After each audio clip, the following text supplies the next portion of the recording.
رب کائنات نے ہم سب کو عالم ارواح میں جمع فرمایا، پھر کچھ قول و قرار ہوئے، عہد و پیمان ہوئے، وعدے وعید ہوئے۔ الستو بربکم، کیا میں تمہارا رب نہیں؟ سب نے اقرار کیا، بلا بے شک کیوں نہیں، تو ہمارا رب ہے۔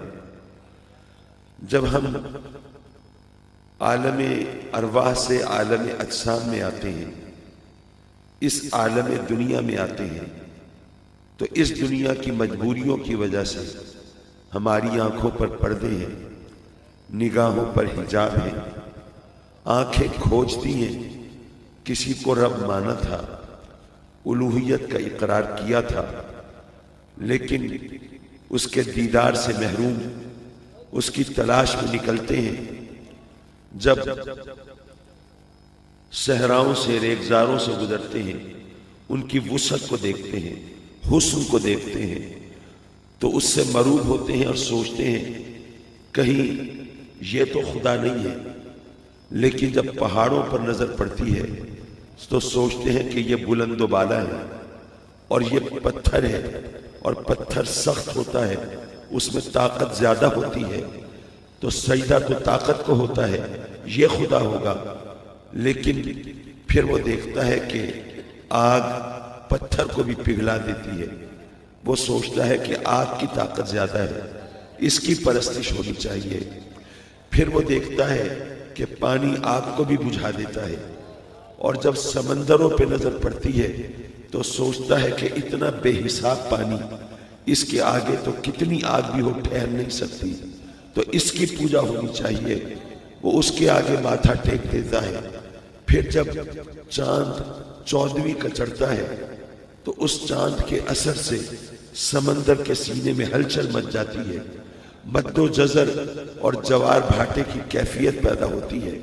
وہ سوچتا ہے کہ اگر چاند اتنی دور سے سمندر پر غالب ہو سکتا ہے تو پھر یہی خدا ہوگا، اس کی پوجا ہونی چاہیے۔ اس نے اس کے آگے ماتھا ٹیک دیا، لیکن پھر وہ دیکھتا ہے کہ سورج کے آگے چاند بھی پھیکا پڑ جاتا ہے، بے حیثیت ہو جاتا ہے۔ وہ کہتا ہے کہ نہیں، سورج میری عبادت کے لائق ہے، یہی خدا ہوگا۔ پھر وہ اس کو پتہ چلتا ہے کہ ایک ہستی ایسی ہے کہ میں نے آج تک جس کو سجدہ کیا ہے وہ سب اس کے اشاروں کا منتظر دکھائی دیتا ہے۔ میں نے پتھروں کو سجدے کیے تھے، پتھر اس کے نام کا کلمہ پڑھتے ہیں۔ میں نے آگ کی پوجا کی تھی، آگ اس کے قرب سے بجھنے لگتی ہے۔ میں نے پانی کے سامنے سر جھکایا تھا، پانی اس کی انگلیوں سے جاری ہو جاتا ہے۔ میں نے چاند کی عبادت کی تھی اور چاند اس کے اشارے پہ 2 لخت ہو جاتا ہے۔ میں نے سورج کو معبود مانا تھا اور سورج اس کے اشارے پر الٹے پاؤں چلا آتا ہے۔ اس نے سوچا کہ پھر یہی خدا ہوگا، یہی معبود ہوگا، یہی پوجا کے لائق ہوگا۔ لیکن جب اس کی عبادت کا سودا سر میں سما کے اور اس کو سجدہ کرنے کی تمنا دل میں بسا کے جب یہ اس کی بارگاہ میں پہنچتے ہیں تو دیکھتے ہیں جس کو سجدہ کرنے آئے تھے وہ پہلے سے سجدہ ریز ہے، جس کی عبادت کرنے آئے تھے وہ تو پہلے سے عبادت میں مشغول ہے۔ اس پر پھر ایمان و آگہی کے دروازے کھلے۔ اس نے کہا کہ نہیں، یہ جس کو معبود مانتا ہے اس کے سوا اور کوئی معبود نہیں ہو سکتا۔ یارو، جب تک تلاش کا ذریعہ صحیح نہ ہو اس وقت تک تلاش میں کامیابی نہیں ہو سکتی۔ آپ کے سامنے چائے کی پیالی رکھی ہو اور آپ جاننا چاہتے ہیں کہ یہ میٹھی ہے یا نہیں ہے، تو گھورتے رہنے سے پتہ نہیں چلے گا، کان میں ٹپکانے سے علم نہیں ہوگا، گوگل پہ سرچ کرنے کی بھی کوئی ضرورت نہیں ہے، بلکہ سیدھا سادہ اسے اٹھا کے چکھ لیجئے، زبان بتا دے گی چائے میٹھی ہے کہ نہیں ہے۔ تلاش کا ذریعہ درست ہو تبھی تلاش میں کامیابی ہوتی ہے۔ جنہوں نے خدا کو ڈھونڈنا چاہا اپنی آنکھوں کے ذریعے، حواس و اعصاب کے ذریعے، اپنی عقل کے ذریعے، وہ بھٹک گئے۔ اشرف المخلوق تھے، پتھروں کو سجدہ کرتے رہے، جانوروں کی عبادت کرتے رہے، لیکن اس کا پتہ اس وقت چلا جب آقا کریم کی بارگاہ میں پہنچے۔ حضرات مکرم حضور علیہ السلام کو اور تمام انبیاء کرام کو رب کائنات نے اپنے بندوں کی ہدایت کے لیے مبعوث فرمایا۔ حالانکہ وہ قادر مطلق، وہ چاہتا تو ہر ایک کو ڈائریکٹ ہدایت دے سکتا تھا، لیکن اس نے ڈائریکٹ ہدایت نہیں دی، بلکہ انبیاء کو بھیجا، رسولوں کو بھیجا۔ ذرا سوچو، وہ قادر ہو کے ڈائریکٹ ہدایت دیتا نہیں ہے، اور ہم عاجز ہو کے ڈائریکٹ ہدایت لے کیسے سکتے ہیں؟ ہم جو اہل سنت واسطے اور وسیلے کے قائل ہیں تو یہ تو بہت بنیادی چیز ہے۔ اگر اس کو نہ مانو تو پھر سلسلہ نبوت اور رسالت کی ضرورت نہیں ہے۔ حضرات مکرم انبیاء تشریف لاتے ہیں، ادھر فاران کی چوٹیوں سے آواز آ رہی ہے میں اللہ کا نبی ہوں، اور ادھر قادیان کے جنگلوں میں بھی کوئی بول رہا ہے میں بھی نبی ہوں۔ ایک عام آدمی کو کیسے پتا چلے کون سچا ہے کون جھوٹا ہے؟ علماء نے بتایا کہ نبی کی پہچان معجزہ ہے۔ جو سچا نبی ہے وہ معجزہ دکھائے گا۔ معجزہ کسے کہتے ہیں؟ جو عقل کو عاجز کر دے، جو عقل میں نہ آئے، جس کے سامنے عقل گھٹنے ٹیک دے، عقل ہار مان لے، عقل عاجز ہو جائے، وہ معجزہ ہوتا ہے۔ یہ معجزہ نبی کی پہچان ہے۔ نبی کو پہچانیں گے تو کلمہ پڑھیں گے، نبی کو پہچانیں گے تو ایمان لائیں گے، یعنی گویا یہ نبوت کی ابتدا ہے، یہ پہلا قدم ہے۔ معجزے سے نبوت کی ابتدا ہوتی ہے، اور معجزہ وہ ہے جو عقل انسانی کی انتہا پہ ہے۔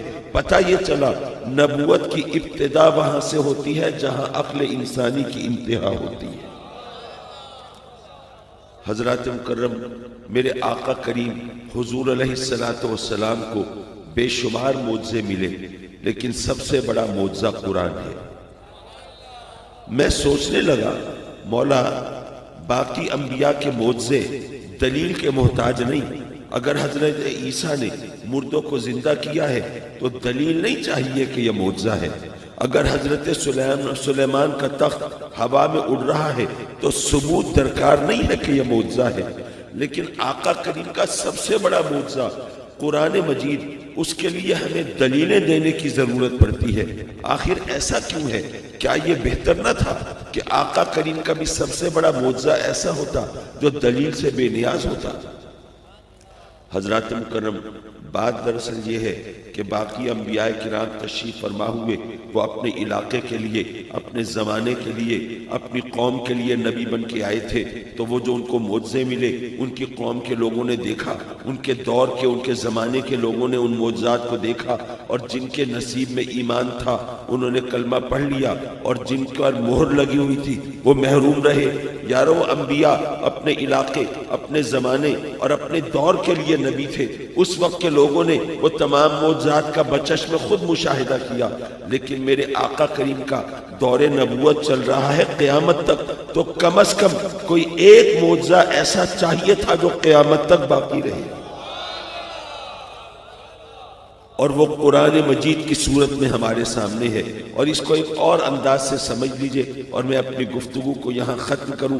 اگر ہم آج کسی غیر مسلم کو، کافر کو اسلام کی دعوت دیں، حلقہ بگوش اسلام ہونے کا تقاضا کریں، وہ کہے ٹھیک ہے آپ نے مجھے دعوت دی، میں اسلام قبول کر لیتا ہوں، میں کلمہ پڑھ لیتا ہوں، آپ کے نبی پر ایمان لے آتا ہوں، لیکن آپ کا اپنا دین کہتا ہے نبی کی پہچان معجزے سے ہوتی ہے، آپ اپنے نبی پر ایمان لانے کا تقاضا تو کرتے ہیں، تو مجھے اپنے نبی کا کوئی معجزہ دکھائیں گے تو ایمان لاؤں گا نا۔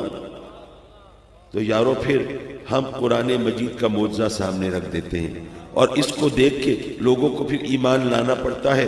حضرات مکرم پتہ یہ چلا قرآن مجید کا معجزہ ہونا دراصل ختم نبوت کی دلیل ہے، کیونکہ یہ قیامت تک یہ معجزہ ہماری نگاہوں کے سامنے ہے۔